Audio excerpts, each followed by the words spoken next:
the other three candidates, Biden, Trump, Haley, combined in what, like the last month? We were really disappointed in Nikki and President and former President Trump not accepting the WMUR debate tomorrow night. We had held that on our calendar for weeks. Obviously, that got canceled because of lack of participation. But it's just not right that you have a first-in-the-nation primary and you don't even have a debate. I mean, that was like historic that you would always have this as a tradition. I mean, Ronald Reagan, I'm paying for that microphone. They debated, that was in the midst of a primary debate that you're doing. So, but I think it's telling that you don't want to debate. I want to debate just because I'm proud of my record. I'm proud of my vision. I'm proud of where we want to take the country. I think that Donald Trump obviously has not wanted to answer questions about his record, whether it's Dr. Fauci, whether it's not building the wall, not trading the swamp.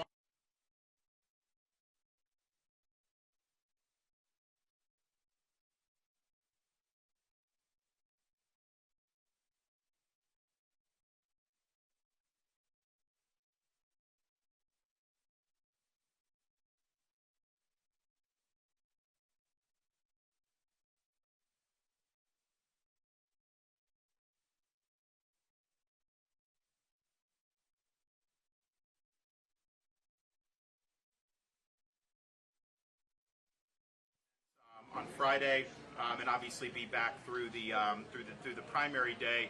But it is important that you show up and just answer questions. This is not that difficult. You should be proud of what you're running on. You should be proud of your record. If you're not proud of your record, you shouldn't even be running for president to begin with. So I think it's very telling that you have three basement campaigns: Biden, Haley, and Trump, and then you have me willing to come out here and answer questions. And it's interesting. Today has been one of the first days where usually people come up to me and say, hey, you flipped me from Trump. I'm for you after seeing you. But I have a lot of these people saying, yeah, I was going to do Haley, but after seeing you, I'm definitely for you. And so I think that how they've handled this, ultimately is not going to inure to their benefit. Governor, what's the realistic goal for you here?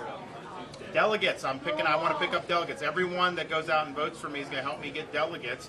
And that's what we want to do. That's the nature of it. Now, Donald Trump does have, having won Iowa, my whole thing was Iowa provides momentum this year in ways that maybe it hasn't, and I think he has. I think it's helped him to be in New Hampshire coming off that.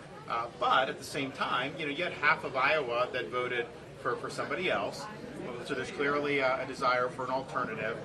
And I think that as we get further into the calendar, it'll be pretty clear. I think it's clear now. Haley got, and she said she was going to come in second in Iowa. She said only the top two get to go on, and she didn't make the top two. But if you look at her votes, a lot of those were Democrats that came on the caucus day and switched. And then caucus, now they're going to go back to Democrat. New Hampshire doesn't allow that. You guys had a deadline months ago that a Democrat would have to have changed. And so enrolled Democrats can't compete in the Republican primary, can't do that. So Haley's relying on those folks. That doesn't work in a Republican primary. I think everybody knows that. I think her record is not one that conservatives trust. She's caved. She's focusing a lot of the donors issues, kind of the corporatism. That doesn't work. So the question is one, if you want an alternative to Trump, I'm the only one that's going to be able to get votes from more soft on Trump. We can't have the election be a referendum on Donald Trump. The election's got to be a referendum on Biden, about all the problems that we're facing, and about how we have a positive vision to turn this country around. With me, that's a winning formula. With Trump, that's what the Democrats want. They want to run against Trump, against all the legal stuff, and they want to make the election about that. We're not playing to our strengths there. Governor, are you pulling campaign staff out of New Hampshire, and if so, why? No, I think there was reports about the PAC pulling people from Iowa because they had a massive organization that's obviously not necessary anymore. There's ground staff I think that they have across the early states. I will say, Iowa was the most labor intensive of all of them because it was a caucus. It was just a different situation than a traditional primary. Saturday and Sunday? We're going to probably do events. We're looking at Sunday. We're going to do Friday here. Probably Saturday, South Carolina, and then probably Sunday back here. Governor, so just confirming, you're going to be back in New Hampshire Sunday night. Will you be there through the primary Monday and Tuesday? We're going to do Friday, so Friday for sure.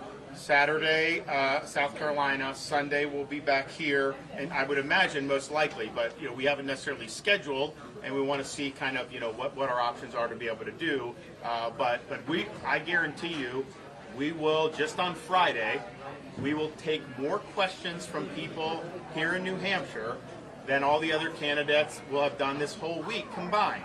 That's just a fact. And look, they're approaching it in that way. I think sometimes you can get away with it. I mean, Trump, clearly people know him. He's a known entity. He had been president in the past, and he's got a lot of media that are backing him.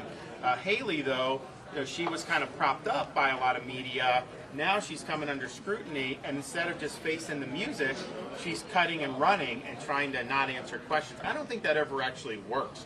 I think you have to be out there engaging and answering questions. And also Neil Cavuto and some other questions about, well, what are you doing? The governor's not in New Hampshire. We're in New Hampshire. I was actually doing the interview from New Hampshire, right? And Congressman Massey and I have taken more questions ourselves than either of the other two candidates. Well, that's the thing, too. It's like, we had long planned to do the CNN town hall on Tuesday, the day after Iowa in New Hampshire, and then we had our own scheduled town hall, which eventually the weather. So that was always the plan. The plan was to stay overnight in Iowa, catch your breath, and then come to New Hampshire. But I said, look, I got to go. I mean, I can't just get to so I was like, if we have the morning open, can we go to South? So we did South Carolina, and that was reported as he's skipping New Hampshire. When no, we had always planned on being here that afternoon and evening, and I had some open time, so we added more to the schedule. That's what you should want your candidate to be doing, working hard. I will say this though, because that was a tough stretch going in.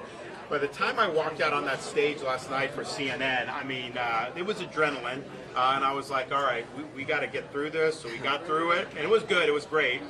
People had a good time, I was definitely saying, because of all the travel and everything, so we're able to kind of get a little bit of rest today before we started doing all of our events. But we'll have 3 events scheduled for Friday. We're looking forward to do that. If somehow someone reconsiders doing the WMUR debate, I will figure out a way to be there for it. If someone decides the CNN debate on Sunday, I will do that one as well. But I think we're facing now a question for voters. Do you want to reward basement campaigns? Do you want it to just be about paid advertising or whatever media is generating in commentary? Or do you actually think the candidate should have to appear before you in a situation where there will be no more presidential debates for the rest of 2024? I think that's possible, because I don't think Trump will ever debate in the primary. And I can tell you, with me as the nominee, Biden's not going to debate in the fall either. So you may not have a Republican versus Democrat, and I don't think either Haley or Trump are going to be willing to debate through this primary season, which that's really not the way it should be. I think you should be willing to get up on that stage and defend your record. All right, we'll see you guys soon.